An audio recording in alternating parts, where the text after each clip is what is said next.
अस्सलाम वालेकुम व्यूअर्स, कैसे हैं आप? उम्मीद है कि आप खैरियत से होंगे।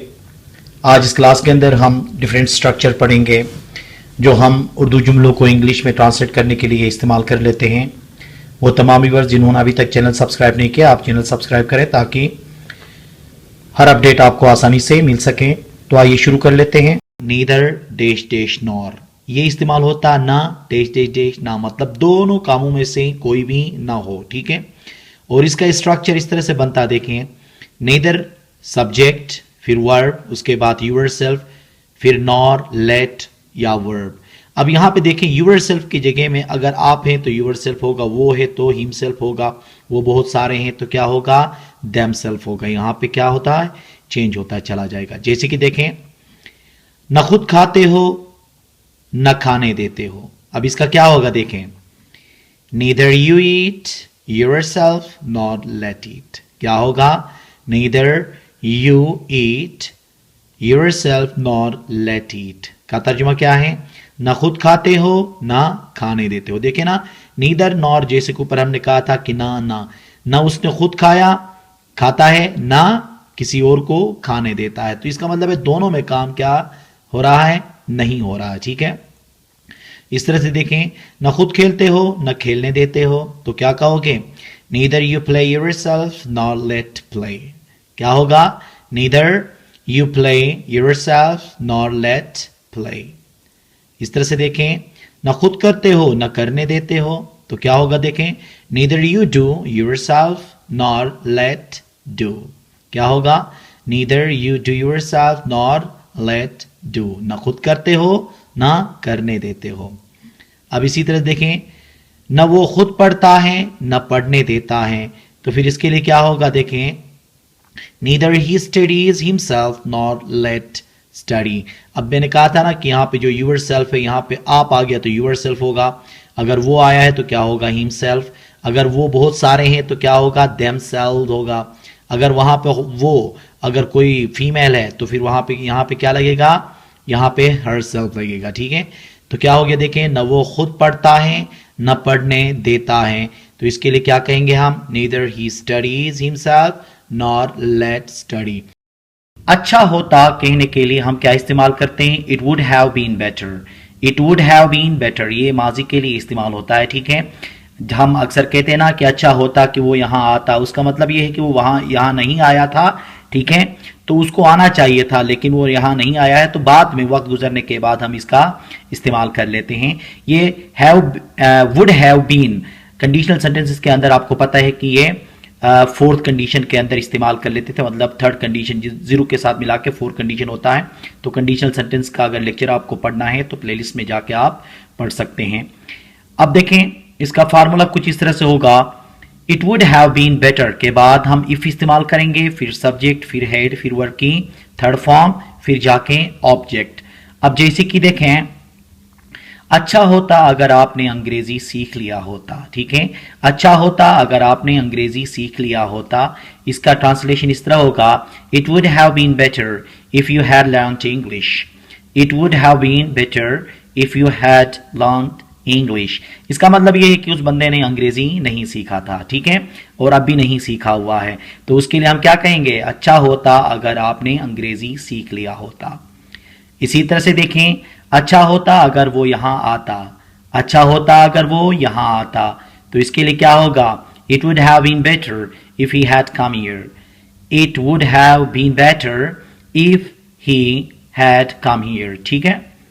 इसी तरह से देखें, अच्छा होता अगर आपके पास जायदाद होती, तो इसका मतलब यह है कि जायदाद नहीं थी माजी में, ठीक है, तो अगर होती तो अच्छा होता, उसको ट्रांसलेट करने के लिए हम क्या करेंगे, देखें, it would have been better if you had had property, ठीक है। It would have been better if you had had property.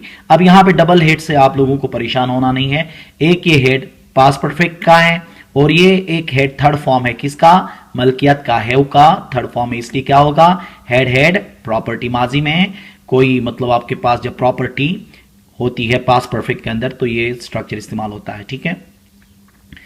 इसी तरह से देखें, अच्छा होता अगर उसने कॉलेज में दाखिला लिया होता, इसके लिए क्या होगा, देखें, It would have been better if he had taken admission in college.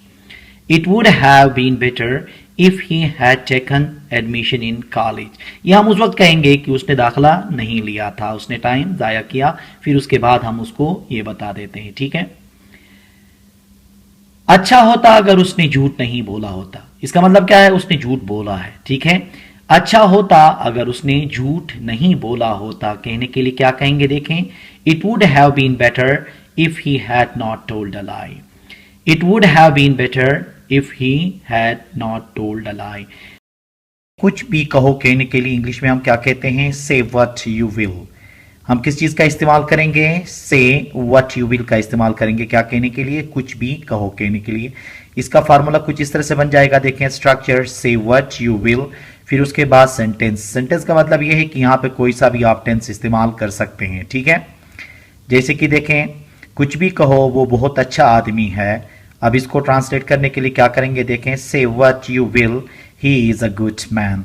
देखिए यहाँ पे क्या इस्तेमाल किया हमने, से व्हाट यू विल। ये किस चीज के लिए इस्तेमाल किया, कुछ भी कहो कहने के लिए। क्या हुआ इसका ट्रांसलेशन, से what you will he is a good man. इसी तरह से देखें, कुछ भी कहो असलम मेहनती है, तो क्या होगा इसका, देखें, say what you will Aslam is hard working. क्या हो गया, से what you will Aslam is hard working. कुछ भी कहो वो कभी झूठ नहीं बोलेगा। अब इसका ट्रांसलेशन क्या होगा, देखें, say what you will he will never tell a lie. क्या होगा ये, say what you will he will never tell a lie. कुछ भी कहो आपका भाई बहुत चालाक है। Say what you will your brother is very clever. कुछ भी कहो उसने मोबाइल चोरी नहीं की है। कुछ भी कहो उसने मोबाइल चोरी नहीं की है, तो इसका क्या होगा, देखें, say what you will he has not stolen mobile. क्या होगा, say what you will he has not stolen mobile. कभी ना कभी कहने के लिए इंग्लिश के अंदर जो वर्ड इस्तेमाल होता है वो है सम टाइम और द अदर। इसको हम इस्तेमाल करते हैं। इसका स्ट्रक्चर कुछ इस तरह से बनेगा, देखें, सबसे पहले हमने सेंटेंस लगाना पड़ेगा। सेंटेंस का मतलब ये है कि कोई भी टेंस हो वहां पे, ठीक है, वो प्रेजेंट भी हो सकता है, वो पास्ट का कोई टेंस भी हो सकता है, वो फ्यूचर का भी कोई टेंस हो सकता है, या उसमें कोई मॉडल भी लग सकता है, काजेटिव भी लग सकते हैं, ठीक है। उसके बाद हमने फिर सम टाइम और द अदर का इस्तेमाल करना होता है। जैसे कि देखें, कभी ना कभी आपके समझ में आएगा। अब ये हम ट्रांसलेट करने के लिए क्या करेंगे, देखें, You will understand sometime or the other। देखिए इसमें हमने किस चीज का इस्तेमाल किया, You will understand के बाद हमने इस्तेमाल किया sometime or the other। ये किस लिए इस्तेमाल किया, कभी ना कभी कहने के लिए, ठीक है। इस तरह से देखें, कभी ना कभी हमें गरीबों की मदद करनी चाहिए, तो इसके लिए भी हम क्या करेंगे, पहले सेंटेंस इस्तेमाल करेंगे। देखें, We should help the poor sometime or the other। पहले हमने क्या किया, सेंटेंस इस्तेमाल किया, फिर उसके बाद हमने क्या इस्तेमाल किया, सम टाइम और द अदर, कभी ना कभी कहने के लिए। इसी तरह से देखें, कभी ना कभी आपने झूठ बोला होगा। कभी ना कभी आपने झूठ बोला होगा, इसका मतलब है कि हम माजी की किसी मतलब झूठ बोलने की बात हो रही है इसके अंदर। तो जैसे कि हमने पहले हमारे जो लेक्चर था वो कंडीशनल सेंटेंसेस के अंदर जो अनरियल पास्ट की बात हो रही थी, ठीक है, तो उसके लिए जिस तरह से हमने इस्तेमाल किया था वुड हैव के साथ हमने वर्ब की थर्ड फॉर्म, तो यहाँ पे भी हम क्या करेंगे, उसी का ही इस्तेमाल करेंगे। जैसे कि देखें, you would have told a lie some time और द अदर। अब you would have told a lie हमने इसलिए कहा है कि आपने झूठ बोला होगा, इसका मतलब है कि हम माजी की बात कर रहे हैं। तो माजी के लिए जो हम कंडीशन इस्तेमाल करते थे वो क्या था, फोर्थ कंडीशन था, ठीक है। उसके बाद हमने क्या किया, देखें, सम टाइम और दी अदर का इस्तेमाल किया। इसका मतलब क्या हो गया, कभी ना कभी आपने झूठ बोला होगा। You would have told a lie some time or the other. इस तरह से देखें, कभी ना कभी उसे यहां आना पड़ेगा, ठीक है। अब इसके लिए क्या करेंगे, देखें, he will have to come here some time or other. अब इसी तरह से देखें, कभी ना कभी वो पकड़ा जाएगा। अब वहां पे वो पकड़ा जाएगा, यहां पे क्या है, पैसिव वॉइस है, ठीक है, फ्यूचर का। अब क्या होगा, देखें, he will be caught some time और द अदर। मुझे कोई फर्क नहीं पड़ता, इसके लिए जो स्ट्रक्चर इस्तेमाल होता है वो ये है इट डजंट मैटर। क्या है? It doesn't matter. इसका फार्मूला किस तरह से बनेगा देखें। सबसे पहले हम क्या करेंगे, इट डजंट मैटर, फिर उसके बाद वेदर, फिर सब्जेक्ट, फिर वर्ब की फर्स्ट फॉर्म, और लास्ट में हम क्या करेंगे, और नॉट। ठीक है, अब इसके मुताबिक हम ट्रांसलेट करते हैं। देखें, मुझे कोई फर्क नहीं पड़ता आप आओ या नहीं आओ। इसका क्या होगा देखें, it doesn't matter whether you come और नॉट। ठीक है, देखें इट डजंट मैटर क्या किया हमने, शुरू में इस्तेमाल किया, फिर उसके बाद फार्मूले में भी क्या किया था देखें, वेदर, फिर उसके बाद सब्जेक्ट क्या है, यहाँ पे यू है, और वर्ब की फर्स्ट फॉर्म क्या है, कम, और यहाँ पे लास्ट में क्या लगाया, और नॉट। तो क्या हो गया देखें, मुझे कोई फर्क नहीं पड़ता आप आओ या नहीं आओ। It doesn't matter whether you come और नॉट। इसी तरह देखें, मुझे कोई फर्क नहीं पड़ता आप पढ़ो या ना पढ़ो। इसका ट्रांसलेशन इस तरह होगा देखें, it doesn't matter whether you read और नॉट। क्या हुआ, it doesn't matter whether you read और नॉट। मुझे कोई फर्क नहीं पड़ता वो मुझे दावत दे या ना दे। It doesn't matter whether he invites me और नॉट। यहां पे देखें, क्योंकि ये प्रेजेंट इंडेफिनिट है तो इसलिए ही के साथ क्या हो गया, इनवाइट्स हो गया। ठीक है, तो क्या बनेगा इसका, मुझे कोई फर्क नहीं पड़ता वो मुझे दावत दे या ना दे। इसका क्या होगा, it doesn't matter whether he invites me और नॉट। मुझे कोई फर्क नहीं पड़ता वो यहां काम करे या ना करे। तो इसका क्या होगा देखें, it doesn't matter whether he works here और नॉट।